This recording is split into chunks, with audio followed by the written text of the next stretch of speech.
புகழுக்குரிய தூய்மை மிகு நற்கருணைக்கு எல்லா காலமும்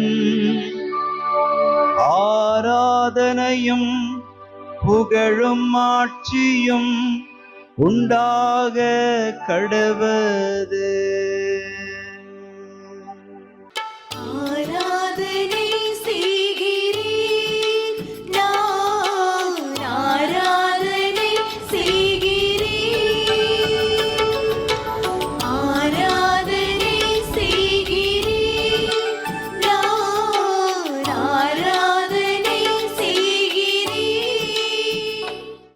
ஆண்டவருக்குள் பிரியமான சகோதர சகோதரிகளே, இன்று செப்டம்பர் மாதம் 10ஆம் தேதி செவ்வாய்க்கிழமை.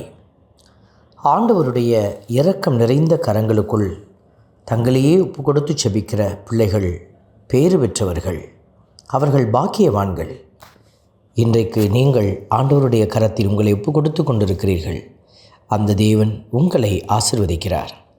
ஆகவே ஆண்டவர் மீது கொண்டிருக்கிற நம்பிக்கையால் மகிழ்ந்து பாடி துதிப்போம். மக்கள் மீது விருப்பம் கொள்கின்றார். ஆண்டவர் தம் மக்கள் மீது விருப்பம் கொள்கின்றார். திருப்பாடல் 149 நமக்கு இன்று அருளப்பட்டிருக்கிறது. ஆண்டவர் தம் மக்கள் மீது விருப்பம் கொள்கின்றார் என்கிற இந்த இறை வார்த்தையை நாம் பாடி துதித்து மகிழ்கிற போது, ஆண்டவர் உண்மையாகிலுமே அவர் தம் பிள்ளைகளின் மீது இரக்கம் கொண்டு அவர்களுக்கு செவி சாய்க்கிறார். உங்கள் கண்ணீரை துடைப்பார். உங்கள் கவலைகளை இன்று அவர் தன்மேல் ஏற்றுக்கொள்கிறார். உன் துக்கம் சந்தோஷமாய் மாறும் என்று சொல்லுகிறார். இந்த தெய்வத்தின் வார்த்தைகளை நம்பி நாம் அவரை பாடி துதிப்போம். மக்கள் மீது விருப்பம் கொள்கின்றார். ஆண்டவர் தம் மக்கள் மீது விருப்பம்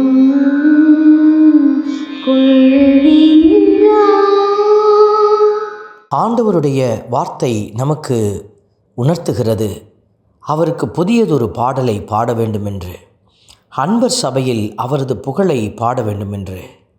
ஏனென்றால் இஸ்ரேல் தன்னை உண்டாக்கினவரை குறித்து மகிழ்ச்சி கொள்வதாக என்கிற அந்த வார்த்தை, சியோனின் மக்கள் தம் அரசரை முன்னிட்டு களி கூறுவார்களாக என்கிற அந்த வார்த்தையின்படி நாமும் களிகூர்ந்து நம்மை கரம் பிடித்து வழிநடத்துகிற, நம்மை தாயின் கருவில் பெயர் சொல்லி அழைத்த, நம்மை எந்த சூழலிலும் கீழே விழுந்து விடாதபடி தாங்கி நிற்கிற அந்த பரிசுத்தரை நாம் பாடி துதிப்போம். மக்கள் மீது விருப்பம் கொள்கின்றார். ஆண்டவர் தம் மக்கள் மீது விருப்பம் கொள்கின்றார். ஆண்டவரது வார்த்தை நமக்கு உணர்த்துகிறது, நடனம் செய்து அவரது பெயரை போற்றுவார்கள், மத்தளம் கொட்டி யாழ் இசைத்து அவரது புகழ் பாடுவார்கள் என்கிற அந்த வார்த்தைகள் எல்லாம் வெறுமையான புகழ் அல்ல, மகிழ்ச்சி ஆரவாரத்தோடு கூடிய புகழ் ஆண்டவருக்கு செலுத்தப்பட வேண்டியதாயிருக்கிறது. இந்த அற்புதமான நேரத்திலே அந்த தெய்வத்தினுடைய அருட்கரத்தில் நம்மையே நாம் ஒப்பு கொடுத்து மன்றாடி ஜெபிக்கும் இந்த வேளையில், அவரே நம் தெய்வன், அவரே நம்மை வழி நடத்துகிறவர், அவரே நம்மை மீட்டு உருவாக்கம் செய்கிறவர். இந்த நல்ல தெய்வத்தை, இந்த வரிகளை பாடி நாம் துதித்து மகிழ்வோம்.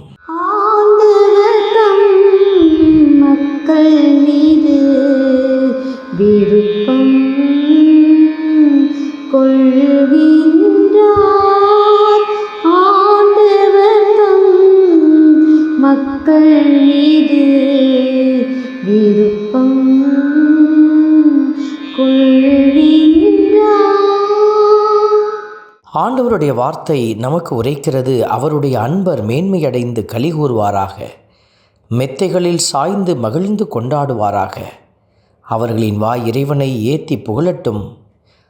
இத்தகைய மேன்மை ஆண்டவர்தம் அன்பர் அனைவருக்கும் உரித்தானது என்கிற அற்புதமான வரிகள், கடவுளுடைய இரக்கம் நிறைந்த கரம் நம்மை இப்படி புகழ்வதற்கான சாட்சியாக உயர்த்துகிறது.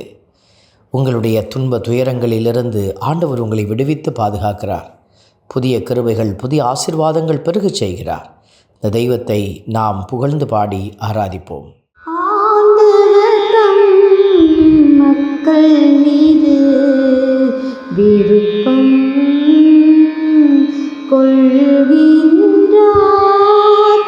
ஆண்டவர் தம் மக்கள் மீது விருப்பம் கொள்கின்றார்.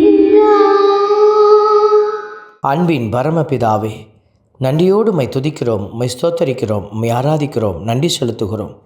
உம்மை துதிக்கிற உம்முடைய பிள்ளைகள் இன்று நிறைவடைவதற்காக நன்றி செலுத்துகிறோம். நீரே அந்த நிறைவின் காரணராய் இருப்பதற்காக உம்மை நாங்கள் போற்றி புகழ்ந்து, தொடர்ந்து உம்முடைய இரக்கம் பிள்ளைகளை தாங்கி இருக்க, கண்ணீர் கவலைகளிலிருந்து அவர்களை விடுவிக்க உம்முடைய கரத்தில் ஒப்பு கொடுத்து மன்றாடுகிறோம். ஜெபம் கேளும் எங்கள் நல்ல பிதாவே, ஆமென். எல்லாம் வல்ல இறைவன் தந்தை, மகன், தூய ஆவியார் உங்களையும் உங்கள் குடும்பத்தையும் நிறைவாய் ஆசீர்வதிப்பாராக. ஆமென்.